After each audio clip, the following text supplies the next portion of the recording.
we are going to start with the Adelaide Crows, who they've had a miserable season in terms of injuries. There was the camp beforehand, which questionable results for that. Did they come back in great shape?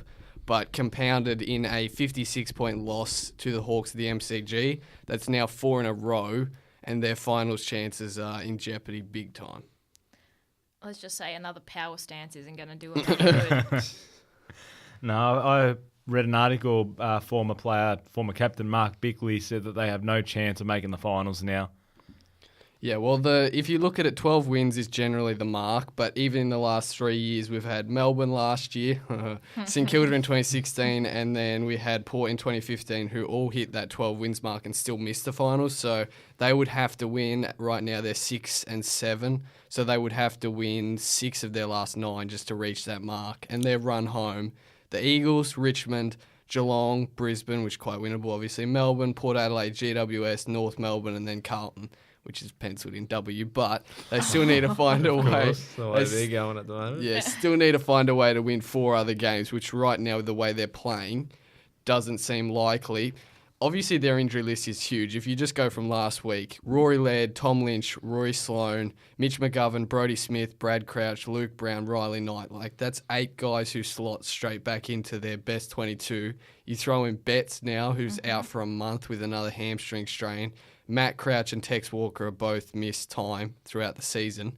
Is it fair to say that they don't want to use injuries as an excuse, but does it reach a tipping point where eventually that many injuries, kind of like we're seeing with the Bulldogs this season, where they have so many injuries, it's borderline reach the tipping point, and then after that, you kind of can't save it anymore? I would say so.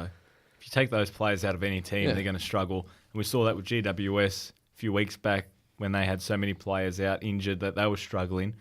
So you can say that is one of the reasons. But I guess they're going to have to live without some of those players, because they may not be there next year when we're talking about Rory Sloane, Mitch McGovern. Tom Lynch as well is questionable. That's right.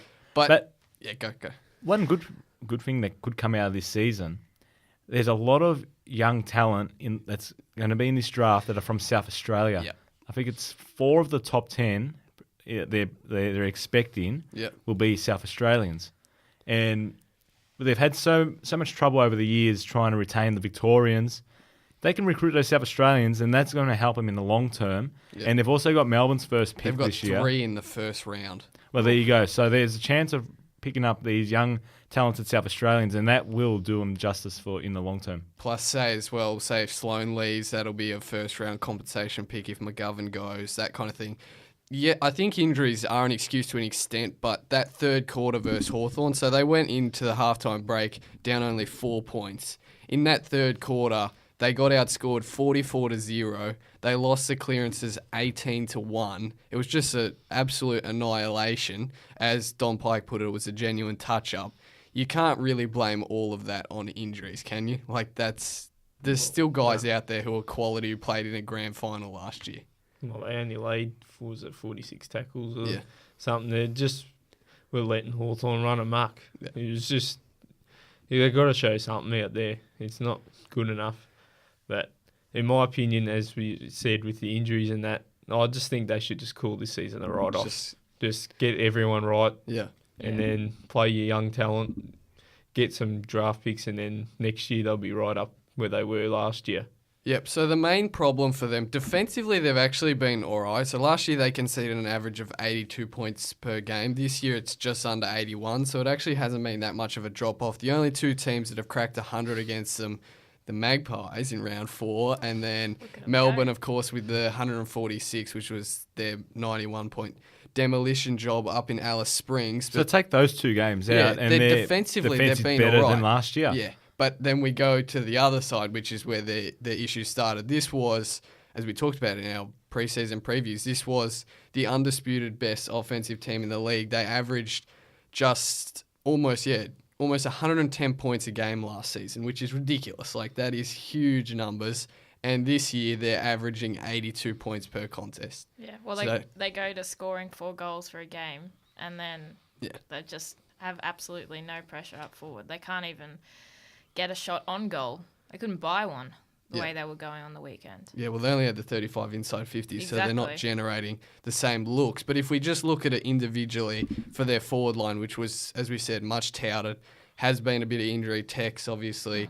Tom Lynch has missed time. Mitch McGovern's out. But Jenkins has kicked 21. Betts has kicked 19 from his 11 game. He's obviously going to miss a month.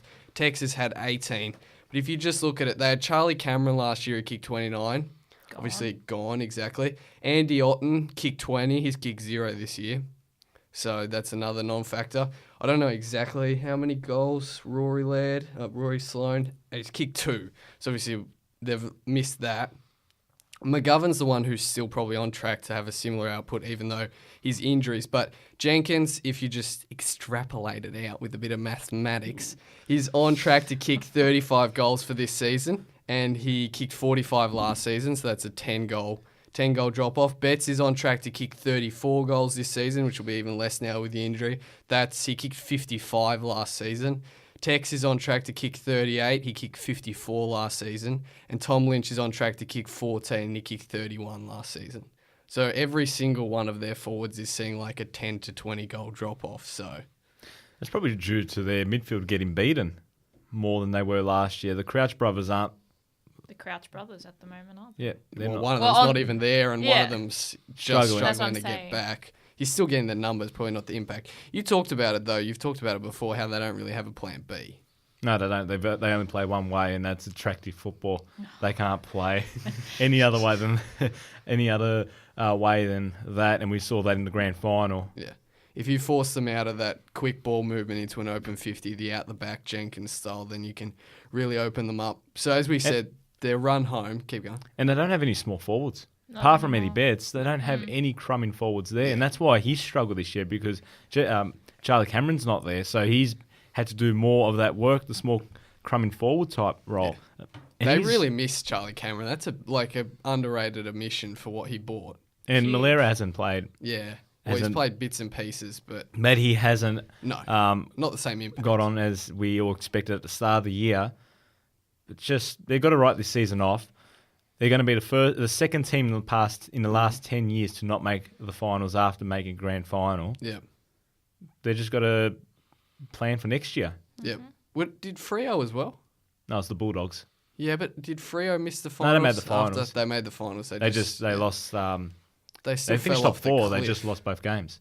Yeah, pretty sure. true. No, that is true. But they still fallen off the cliff. It does seem to be, it was the old adage of if you make the grand final and lose it, you're back there next year. But that doesn't really No, seem it never to be- happens.